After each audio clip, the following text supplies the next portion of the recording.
I have unfortunately joined this sad club. That's what I wrote when I first came here. It's a club no one ever wants to be a part of. Just a few months ago, I was a 27-year-old husband, a dad to a 19-month-old, with a loving wife and 2 dogs. We had a fixer-upper house, a dream to finish it, and a plan to move to a better neighborhood. We had our struggles, sure, but I thought we were a team. I thought we were safe. I had no idea that our perfect little world was about to be shattered, and how 2 D-days in 2 weeks changed everything. It all started one summer morning. My wife was out for a run in our neighborhood when a group of men in a vehicle started chasing her. She had to run and hide, working her way back home without being seen. She was terrified. She was sure they were trying to kidnap her. The incident shook her to her core. She didn't want to run in that neighborhood anymore. She wanted to move, now. We had been slowly renovating our house for years, but this lit a fire under us. I started looking for a new home, even if it meant taking on a second mortgage. It was a stressful time, and our already strained relationship was stretched even thinner. We were both working from home, trying to raise a toddler, and we just weren't connecting anymore. We knew we were unhappy, but we didn't know what to do about it. The stress of the house, the constant work, and the baby made us irritable and distant. Our sex life? Gone. My wife still wanted to run, so she found a solution. She started going to work early to run with her boss. Her office is in a much safer part of town, and I was all for it. I trusted her completely. I had even met her boss a few times. He seemed like a good guy, a real workaholic. He and my wife were working late constantly, and they became friends. He had a bad family life, and he would often complain about his wife to my wife. She would tell me everything. I didn't see a problem with it. I thought, what's wrong with a guy venting to a friend? My trust was unwavering. I never felt the need to check her phone. The thought of betrayal didn't even cross my mind. Then came the first red flag. One morning, I woke up early and saw her getting ready to leave. She was in her workout clothes, but she had a full face of makeup on and her hair was perfectly done. I thought it was strange. Why would you get all dolled up just to go sweat? She told me it was easier to get ready at home than at the office. I asked her if they were just running. She said yes. I asked if I needed to be worried. She said no, and left. I brushed it off. We finally found a new house and moved out of that dangerous neighborhood, hoping that a change of scenery would help. But it didn't. She was still unhappy, distant.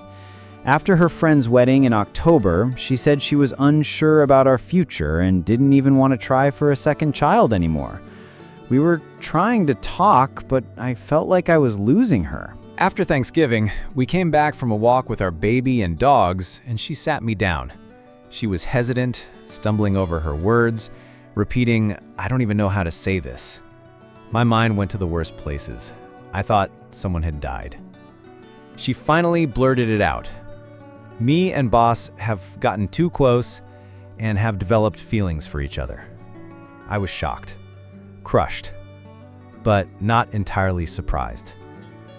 I immediately started blaming myself. I hadn't been a good enough husband, so she went somewhere else for her emotional needs. I asked her how long it had been going on. She said since July. She offered to show me their conversations, but I declined. She said she had tried to tell me before, but he had talked her out of it, asking her to wait until he told his wife. That stung. She put his family's feelings before mine. She cried and apologized, and I, in my naive hope, still wanted to fix things. A week later, after another walk, she sat me down again. The same hesitancy, the same, "I don't know how to say this." Then she dropped the second bombshell. It almost got physical a few times. I was furious. What the hell does almost mean? She confessed that they would cuddle in the car or at the office, that he would try to put his hands down her clothes. She said she always stopped him. I kept asking, and she kept squirming, avoiding a direct answer. I finally blurted out, "Have you touched his dick?" She said yes, just once. It was trickle-truthing, a term I just learned. She had let me go on for a week, thinking we could fix things while she was sitting on this physical confession. I was shaking with anger. How could she do this? How could she commit us to a second mortgage on a house we bought largely because of its proximity to his job? How could they throw away 2 families without a second thought? The next day, I didn't eat or sleep. I went outside and started doing some shovel therapy, unloading 2 tons of landscaping rock at our old house. I highly recommend it. It gave me time to work out the shaking, anger, and think. We've been living together but not sleeping in the same bed. She's trying to reconcile, looking for a new job and a therapist. She's been transparent, showing me their texts, and I'm there when they have to talk. She's doing everything right now, but a part of me can't get past the betrayal, the lying, the trickle truth in. I find myself leaning towards reconciliation, especially when I'm with her. But then I'm alone and the anger rushes back. My biggest hesitation is our child. I just want them to have a good life, a loving family. I grew up with so many friends whose parents' divorce tore their lives apart, and I don't want that for my child. I thought about talking to a lawyer, a therapist, even his wife. Is it a good idea? The story I'm living is one of betrayal and deceit, but also of love and hope. I feel like I'm trying to justify an exception to a rule I always had. I would not tolerate cheating. It was so easy to say that before marriage and kids. Now, it's not so simple. I'm at a crossroads, trying to figure out what to do. What would you do? Have you ever had a similar experience? Please share your thoughts in the comments below.